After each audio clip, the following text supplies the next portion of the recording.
Hey, Dr. Lindsey and Wendy, this is a 6.5 year update on one of our first modified FUEs. Yeah, it was modified. On a woman with bilateral, but right greater than left, hair loss in her right temple.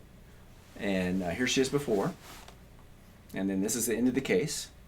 And then I think we did a video of her at a year. There was one that was really watched a lot. And then here's her in about 4 years. And then her mother came in for something, and she came to pick up her mom to get some stitches or something. And I took a quick snapshot of her, and before and after. That looks pretty good, right? It does, yeah. She's before she used to wear his hair always on one side. That was her style, the style she wore like for parties or anything. She's really self-conscious, yeah. She is very, but she was, yeah.